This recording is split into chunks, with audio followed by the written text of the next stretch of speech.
YouTube viewership. It is your friendly neighborhood LPL financial advisor, Mike Campagna. I am the education coordinator for One Group Retirement Advisors. Today I'm going to be talking about two popular investment accounts that individuals use to save for retirement, the Traditional IRA and the Roth IRA. These two IRAs allow individuals to contribute money on a yearly basis to an investment account that grows tax-deferred in order to provide for income in retirement. There are some differences in terms of contributing and withdrawing money in these accounts, as well as who is eligible to use them, and that's what I'm going to cover here. According to a report from Stanford Center on Longevity, almost half of all American households are offered work-based retirement plans at their jobs. If that applies to you, you can refer to some other videos on this channel like what is a 401k and pre-tax versus Roth deferrals in a 401k to get some more insight on those workplace retirement plans. This video is going to primarily focus on those who do not have access to retirement accounts like a 401k or a 403b through their employer. In 2019, 2020, and 2021, the total amount that an individual can contribute in a year to all of his or her IRA accounts is $6,000. If you are 50 or older, that number becomes $7,000. If your total taxable compensation in a year is lower than that limit, then you cannot contribute more than your total taxable compensation. When it comes to contributing money on the front end, traditional and Roth IRAs work differently. If you qualify based on income, contributions to a traditional IRA can be deducted on your federal income tax return. In other words, contributions to traditional IRAs can be made pre-tax, which can result in a lower taxable income in the calendar year in which the individual makes those contributions. On the other hand, contributions made to a Roth IRA cannot be deducted.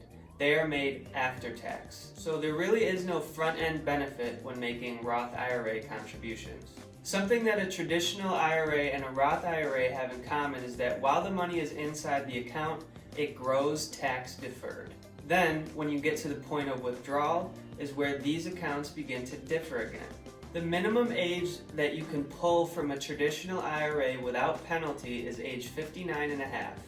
After age 59 and a half, you can take distributions from your traditional IRA and just pay ordinary income tax.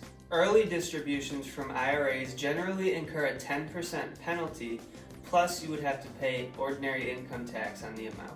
The IRS imposes this penalty to dissuade IRA holders from utilizing their savings prior to retirement, but the penalty only applies if you withdraw taxable funds. Like I said before, contributions to Roth IRAs are made with after-tax dollars. That means you pay taxes on those contributions in the year that you make them. So if those contributions were subject to income tax when you withdraw them, that would be double taxation. If you withdraw an amount equal to the sum of the contributions to your Roth, that withdrawal is not considered taxable income, nor is it subject to a 10% penalty. Now, if you withdraw an amount above that, meaning tapping into the earnings of the account, then that amount generally would be subject to ordinary income tax. It would also be subject to the 10% early distribution penalty if you are under the age of 59 and a half. After that age, all of your withdrawals from your Roth IRA would be tax-free. So to sum it up, qualified distributions from traditional IRAs and Roth IRAs are made at age 59 and a half or later.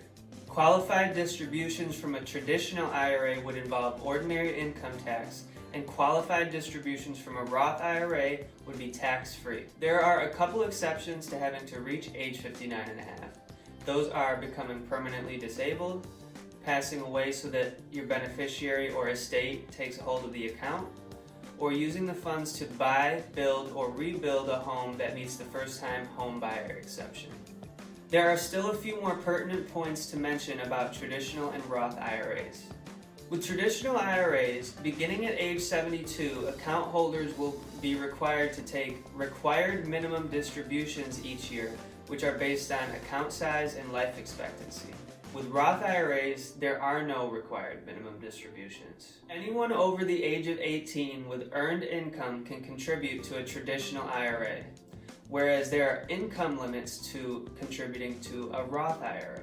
These limits for single filers in 2020 are between $124,000 and $139,000. In 2021, for single filers, it's between $125,000 and $140,000.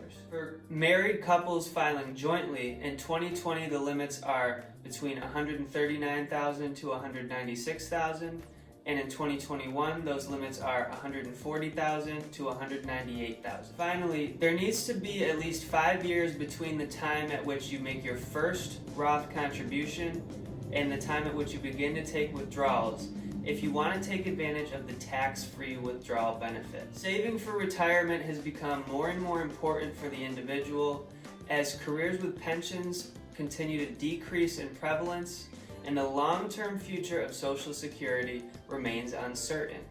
Whether it be utilizing an employer-sponsored retirement plan or an individual retirement account, anyone who can fit it into their budget should be setting aside money for retirement. Remember that you cannot control returns in the financial markets, so focus on the things that you can control, like how much you save for retirement and how you allocate your investments. I hope you found this useful, and I wish you well on your road to retirement.